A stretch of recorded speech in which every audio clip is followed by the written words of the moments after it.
आज से स्टूडेंट्स हम लोग स्टार्ट करते हैं शेयर कैपिटल का थोड़ा थोड़ा लर्निंग।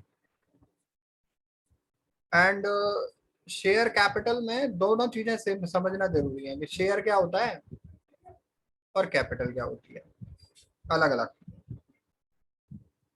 जब हम कैपिटल की बात करते हैं तो कैपिटल तो नॉर्मल बात है कि बिजनेस में किसी की भी लगी हुई होगी।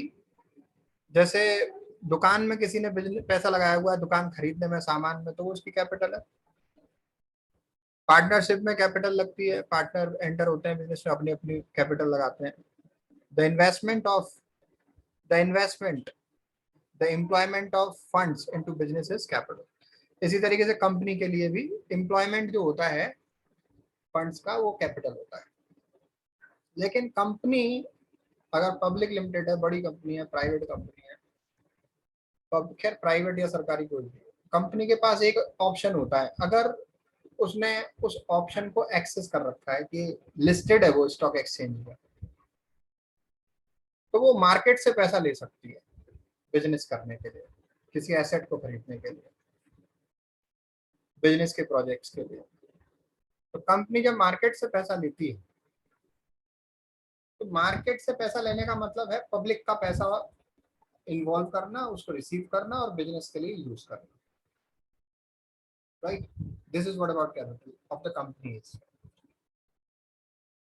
एक्चुअली खुद अपना पैसा लगाओगे तो सारा प्रॉफिट तुम्हारा, बिजनेस तुमने किया, रिस्क तुमने लिया।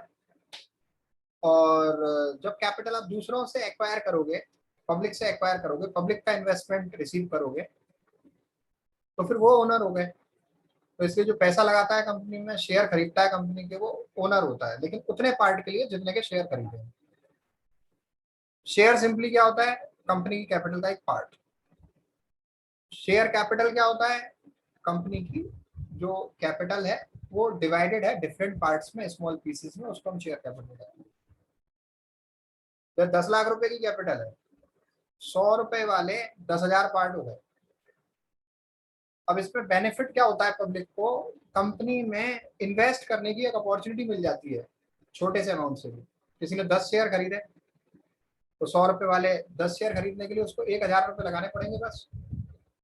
20 खरीदो, 2,000 लगाने पड़ेंगे।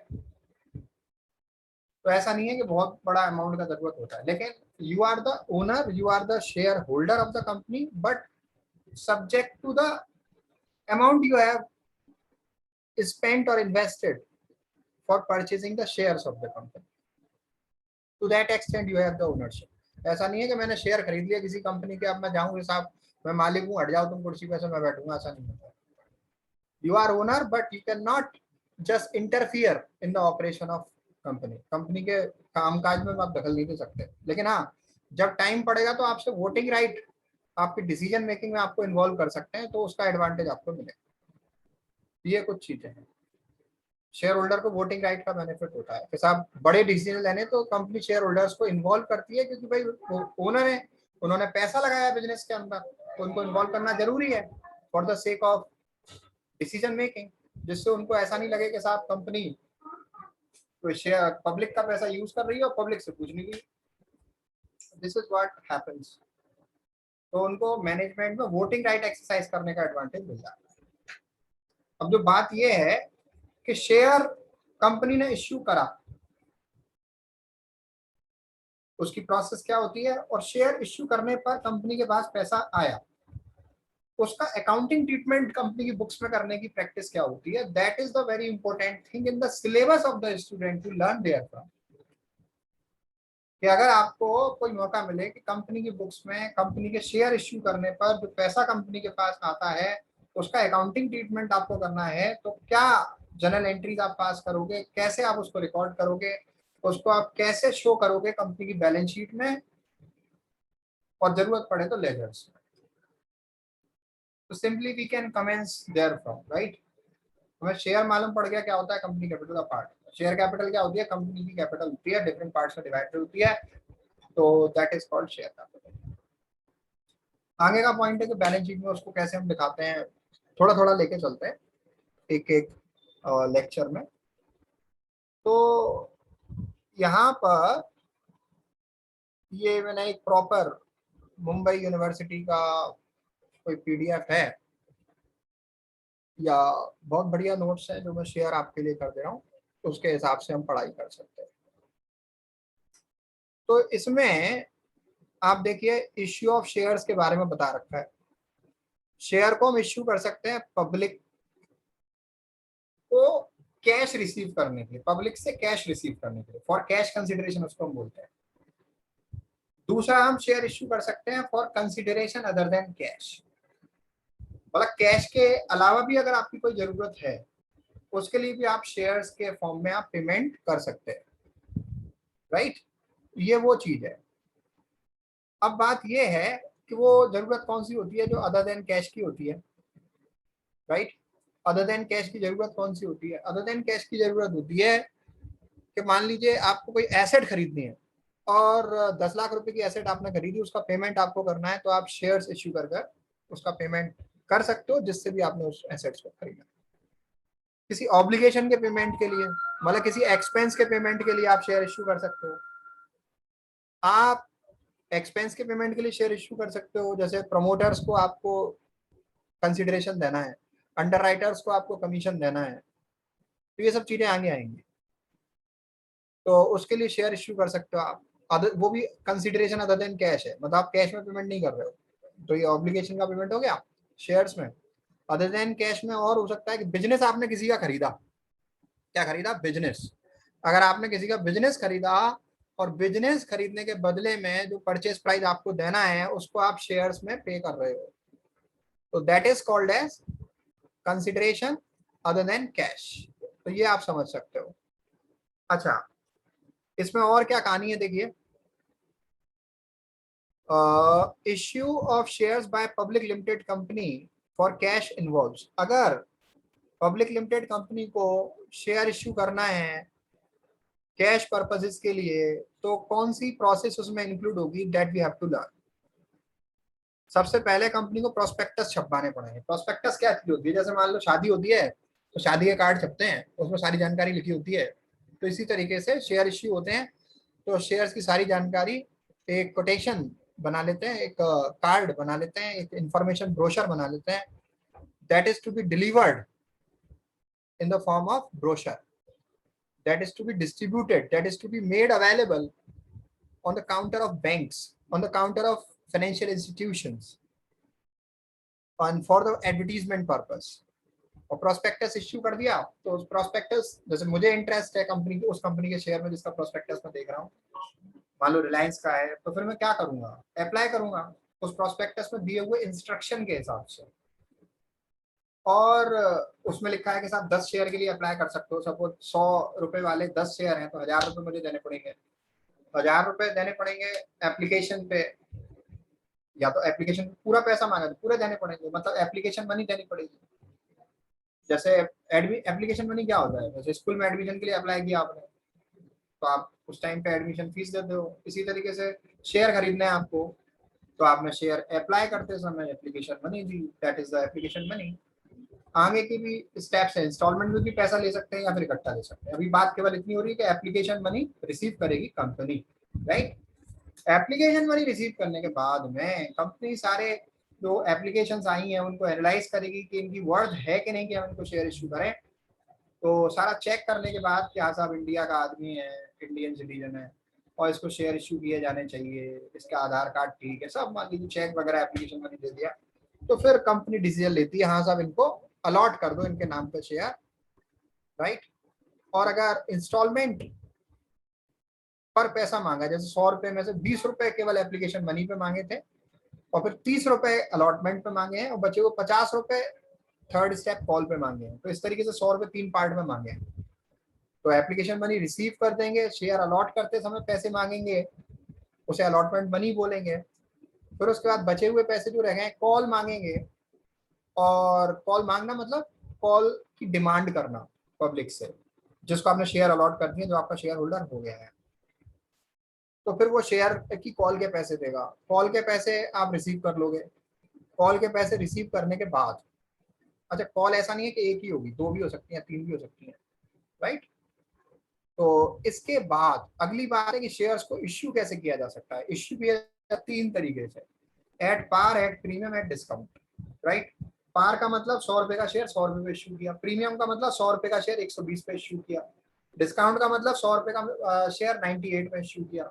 जब ये जो 100 रुपए वाली बात हो रही है ये फेस वैल्यू है, फेस वैल्यू से कम जाते हो तो डिस्काउंट होता है, फेस वैल्यू से ऊपर मांगते हो तो प्रीमियम होता है, फेस वैल्यू भी मांगते हो तो एट पार होता है। क्लियर? तो these all are the things that you have to look for। अभी अकाउंटिंग ट्रीटमेंट इन तीनों सिचुएशन पे अलग अलग होता है, एट पार पे अलग होता है, प्रीमियम पे अलग होता है, डिस्काउंट पे अलग होता है, that you have to learn, right. तो अगर हम बात करते हैं एक एक करके कि अगर हमने शेयर इश्यू करे एट पार, एट पार का क्या मतलब है? when share are issued for an amount equal to the face value of the share, these are to be said to be the issue at par। Example 10 रुपए का share है और 10 रुपए पे इश्यू किया, उसे एट पार बोलेंगे, ऐसा ही लिख रहे हैं। इसकी एंट्री देख लेते हैं। देखिए अभी मैंने जैसे आपको बताया था कि आपका जो है एप्लीकेशन मनी आप रिसीव करोगे पहली बात। तो जब आप एप्लीकेशन मनी रिसीव करोगे तो एप्लीकेशन मनी रिसीव आपसे मतलब आप कंपनी हो, राइट। आपसे मतलब क्या है? आप कौन हो? कंपनी। तो आप एप्लीकेशन मनी रिसीव कर रहे हैं, bank account debit to share application account, being application money received on this particular shares, right. फिर उसके बाद अगर आप उनको शेयर देने को तैयार हो, आपसे मतलब कंपनी, हम आप अपने आप को वही एज्यूम करके चलते हैं जिसकी बुक्स में हमें अकाउंटिंग करनी होती है। तो कंपनी अगर उसको शेयर देगी तो फिर उसकी एप्लीकेशन मनी कैपिटल में ट्रांसफर कर देगी, अपनी कैपिटल मान लेगी, हाँ सभी एप्लीकेशन के पैसे आए हैं तो ये मेरी शेयर कैपिटल हो गई। रिसीव करते समय एप्लीकेशन मनी क्रेडिट हो गई, ट्रांसफर करते समय एप्लीकेशन मनी डेबिट हो गई, right.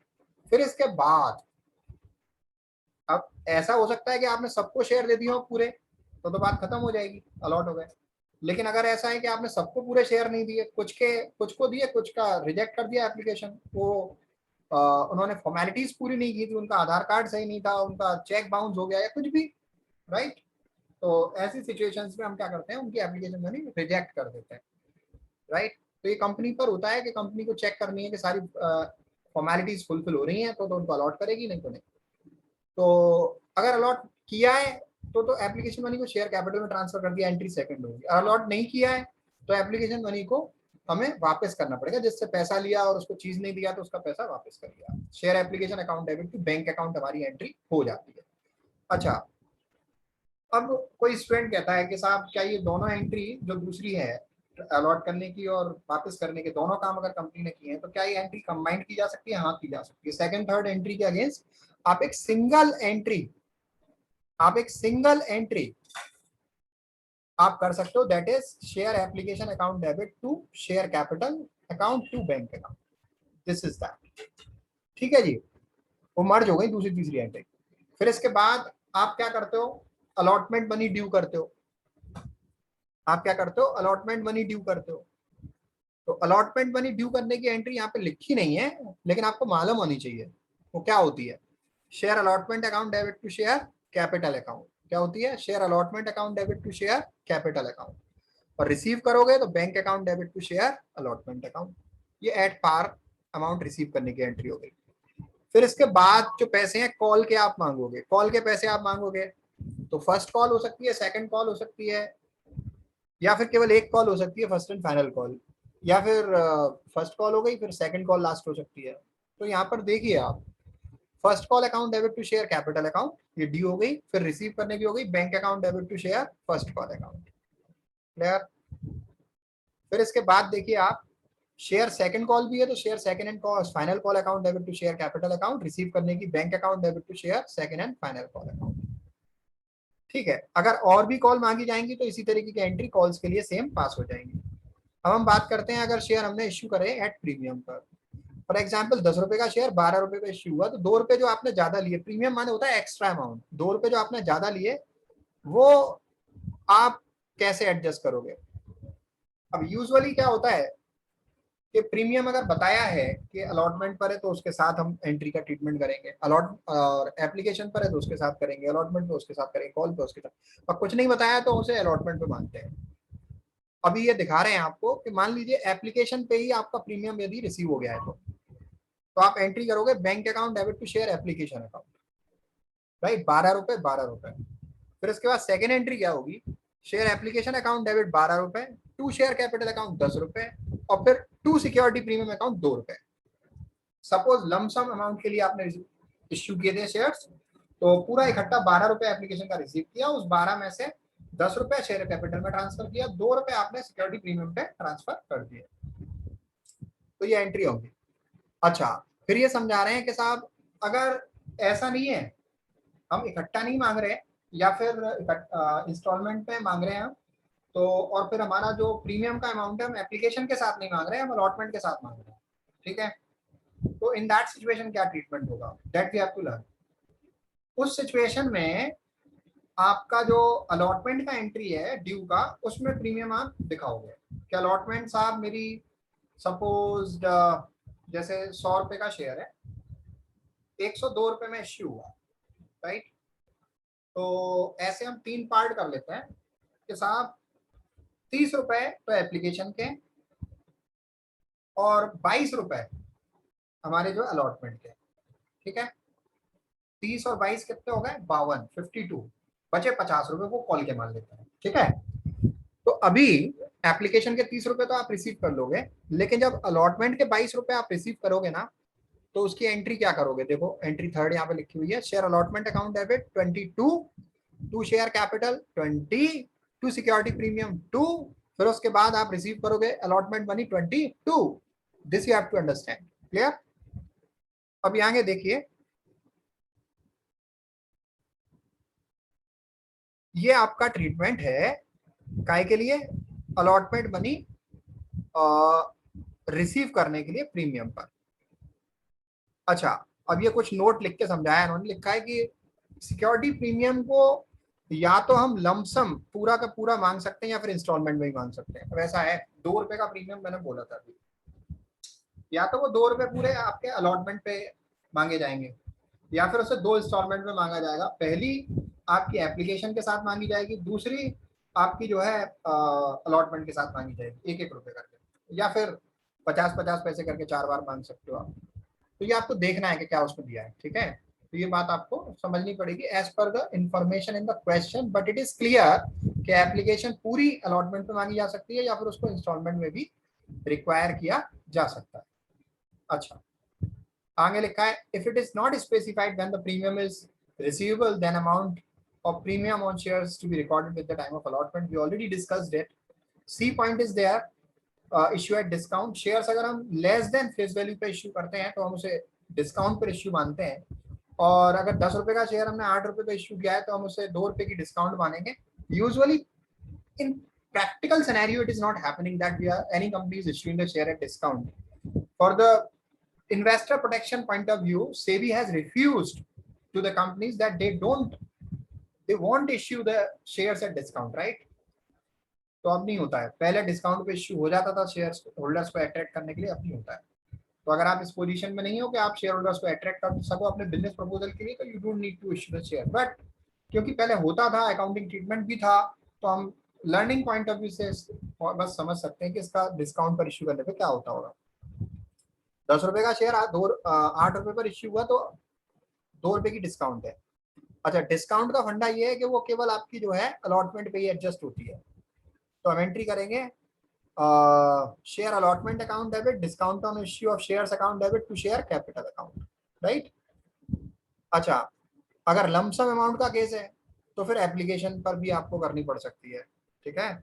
Share application account debit, discount on issue of shares account debit to share capital. अगर पैसा लमसम मांगा गया है तो पहली एंट्री हो जाएगी आपकी 8 रुपए रिसीव करने की, bank account debit to share application account 8 रुपए 8 रुपए। अगर और फिर उसके बाद दूसरी एंट्री हो जाएगी शेयर एप्लीकेशन अकाउंट डेबिट 8 रुपए, discount on issue of shares account debit 2 रुपए, टू शेयर कैपिटल अकाउंट 10 रुपए, ठीक है। ये बात क्लियर हो गई। और अगर इंस्टॉलमेंट में पैसे मांगे गए हैं, ये 8 रुपए मतलब जो 10 रुपए के शेयर है ये इंस्टॉलमेंट में मांगा गया है, कुछ पैसा एप्लीकेशन में मांगा गया है, तो एप्लीकेशन रिसीव करोगे, बैंक टू एप्लीकेशन ट्रांसफर करोगे, एप्लीकेशन टू शेयर कैपिटल। फिर तीसरी एंट्री आप अलॉटमेंट पर डिस्काउंट के साथ करोगे, share allotment account debit, discount on issue of shares account debit to share capital. This you will do, right. तो दिस इज द एंट्री। फिर उसके बाद आप रिसीव कर लोगे डिस्काउंट घटा के जो भी अमाउंट होगा आपका। अब ये आगे की बातें हैं कि साहब कॉल सिनेरियर वगैरह की है, राइट। तो ये एक अलग एस्पेक्ट है, इसको एग्जाम्पल देके अपन समझाएंगे।